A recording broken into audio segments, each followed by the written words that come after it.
Sahabat Lentera Sabda yang terkasih, kita jumpa lagi hari ini Selasa 3 Desember 2024. Renungan kita ambil dari Injil Markus bab 16 ayat 15 sampai dengan ayat 20. Perutusan.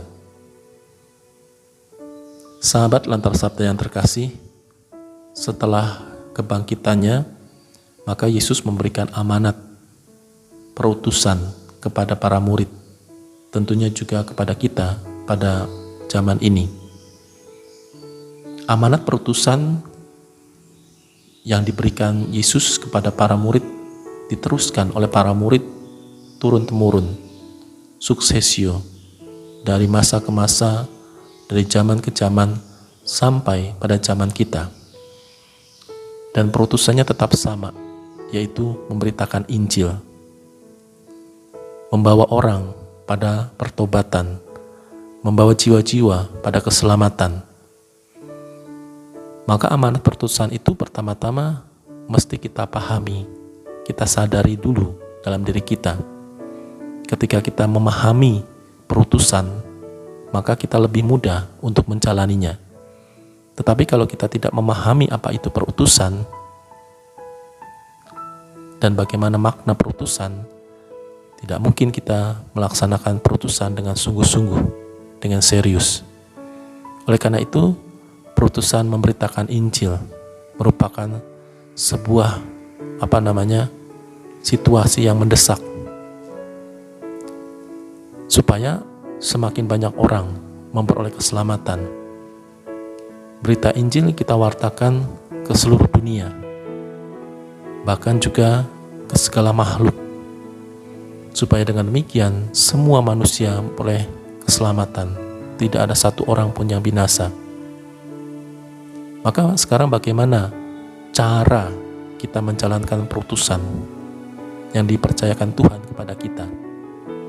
Pertama-tama adalah kita menjalankan perutusan itu pada diri kita sendiri. Kalau tadi dikatakan perutusannya adalah mewartakan Injil. Bagaimana kita mewartakan Injil pada diri kita sendiri? Artinya, kita memahami isi seluruh Injil, ajaran-ajaran Kristus, ajaran-ajaran gereja, tradisi suci yang kita miliki. Setidak-tidaknya, sekurang-kurangnya, kita tahu, walaupun mungkin tidak seluruh isinya kita kuasai, tetapi kita percaya, seperti juga janji Tuhan, Roh Kudus akan menyertai. Maka kalau kita tekun mendalami berita Injil, maka Roh Kudus akan membimbing kita. Setiap kali kita membaca Injil, kita merenungkan, selalu ada ide, selalu ada warta yang disampaikan kepada kita. Kita tangkap dan kita teruskan kepada orang-orang yang kita jumpai. Maka kita terus-menerus mewartakan Injil pada diri kita, sampai pada gilirannya kita dapat mewartakan Injil kepada orang lain. Dan itu dilakukan oleh Yesus. Ya, Yesus memberitakan Injil sekaligus Yesus menjadi pelaku Injil. Maka setiap kali Yesus berkarya, melayani, Yesus selalu, terutama mengajar, Yesus selalu juga menjadi pelaku Injil. Karena apa? Karena Yesus ingin memberi contoh kepada orang-orang yang tidak setia, mewartakan Injil dan tidak melakukannya, hanya mewartakan. Seperti misalnya contoh orang-orang Farisi, mereka mewartakan Taurat, hukum-hukum agama, tetapi mereka jauh dari sikap beragama, jauh menjadi pelaku apa yang diwartakan. Demikian juga kita sebagai orang beriman, kita diharapkan sadar bahwa kita ini adalah utusan, kita diutus. Maka bagaimana cara menjalankan perutusan kita? Selalu kita hidup di dalam rahmat Tuhan. Yang kedua adalah selalu hidup dalam pertobatan yang terus-menerus sebagai pewarta Injil. Tidak bisa lain dan tidak bisa bukan, hanya dalam pertobatan.